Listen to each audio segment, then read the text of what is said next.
Here's Brody Brazil. So two pretty incredible things happened today at Yankee Stadium, and I'll put them together in just a second, but first let's separate them. Number one, the Yankees hit 9 home runs as a team against the Brewers, and I think they started this game going back to back on 3 straight pitches. That's pretty incredible. Aaron Judge himself had 3 dingers total in the game, so a very eventful day for the Yankees at the plate, but also everybody noticed, at least for the first time, or it's being publicized for the first time, that the Yankees players, not all of them, but some of them, and maybe not for the first time, but at least for the first time that everybody's noticing, they're using very different bats than we've ever seen a big leaguer use before. Now, if you put these two things together, like, wait, they're using new bats and they hit 9 home runs as a team. Are they cheating? I'm not saying that. Are they bending the rules? I'm not saying that either.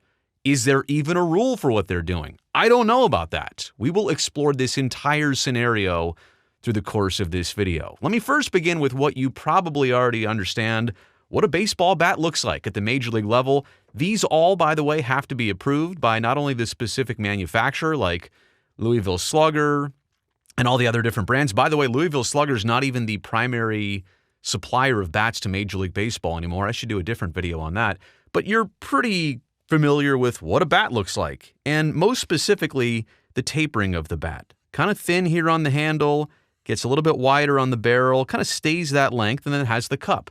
And we can talk about the cups that are hollow at the end, and there's different knobs over time, so there's a lot of different custom things about a bat, but generally that tapering right there, and I'm trying to draw it as best I can, that tapering of a bat is pretty common, pretty widespread, pretty understood. Like, that's what the barrel of all bats look like, including all bats, the makes, the models that are approved at the big league level. There's also, obviously, some rules about your bat in Major League Baseball. Rule 3.02 about the bat says really only 3 things. A, the bat shall be smooth, round, a round stick, not more than 2.61 inches in diameter at the thickest part and not more than 42 inches in length.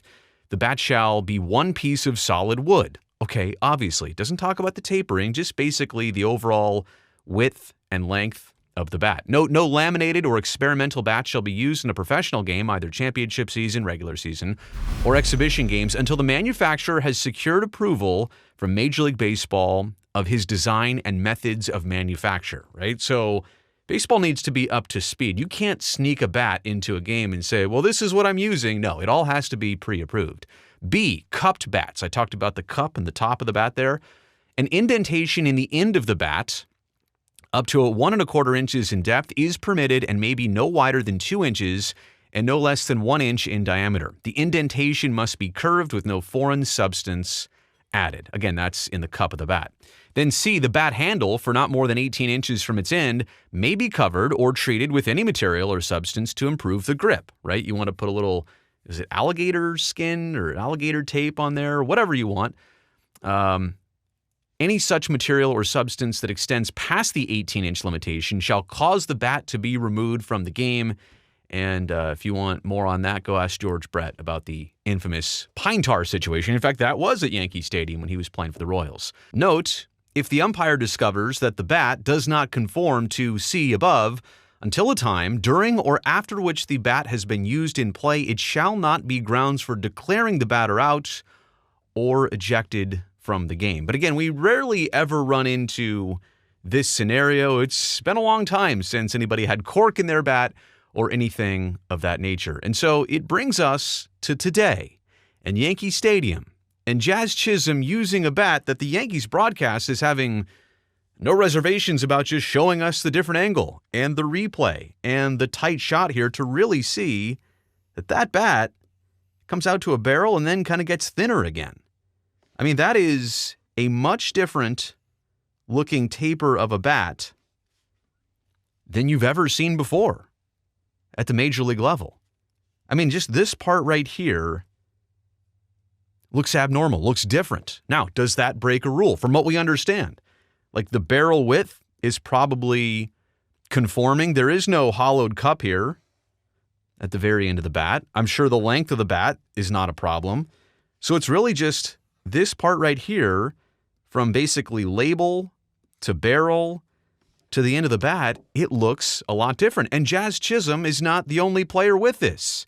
Anthony Volpe, check out his bat. As he's looking at it here, he stepped out of the box for a second. Look at the taper on that bat. Let me do a better job of trying to draw it here.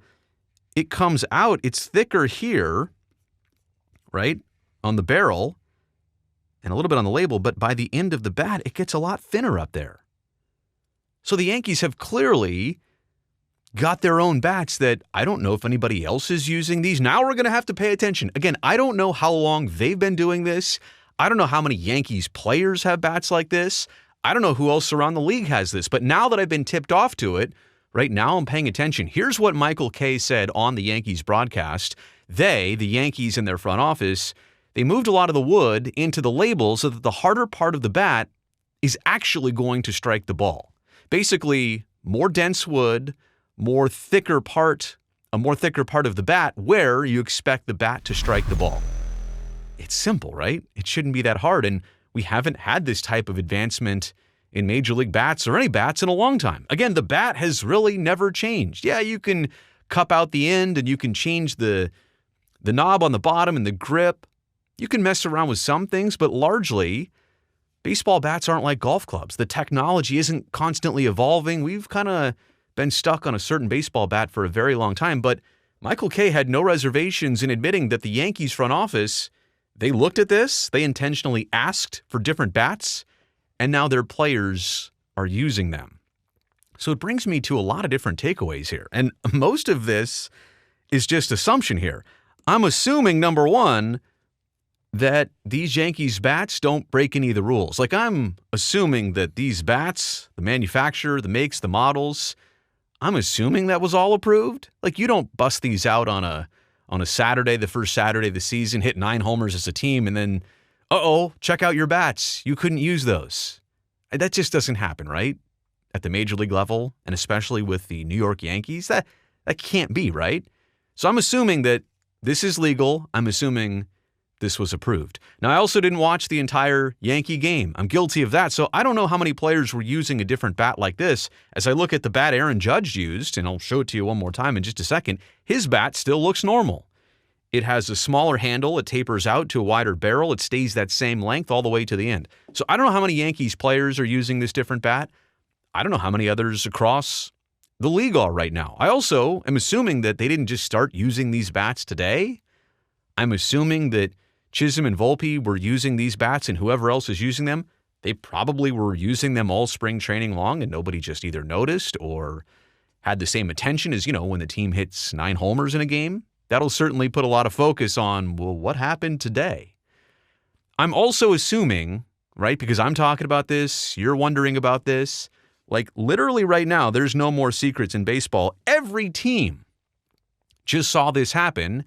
And so long as it's not against the rules, every team is probably going to want to think about getting their own custom bats made to have that taper at the end, to have it fatter on the part of the bat where you expect to strike the baseball. Basically closer to the label than the barrel. But the fact that the end of the bat, the far end of the bat, is not as thick as, let's say, barrel or somewhere on the label. Basically, the bat has a totally different taper to it. And I'll show you Judge here one more time. This is actually a photo from today's baseball game, and it's a pretty good shot here because it doesn't really kind of indicate that the bat, and I did a really bad job drawing that the bat has that same taper. It doesn't look like it kind of curves back there to the end, does it? Like this, to me, at least from this photo, looks normal, but I guess I'd have to see it in a different close-up to really understand. So again, Yankees make a lot of noise. They make some headlines, but now they stir up some controversy. I'm not here. I'm not here to accuse them of anything. I want to make that very, very straightforward. I'm just pointing it out. They're doing something different. Everybody should be paying attention to this. Everybody might be copying this. Did they today, on the first Saturday of the 2025 season, did they just set a trend that baseball players are now going to copy and replicate for years and seasons to come? Who knows? Let me know what you think in the comment section below. Also, thumbs up on this video down below. Helps me, this video, and this channel. And don't forget to subscribe so I can definitely see you back here next time.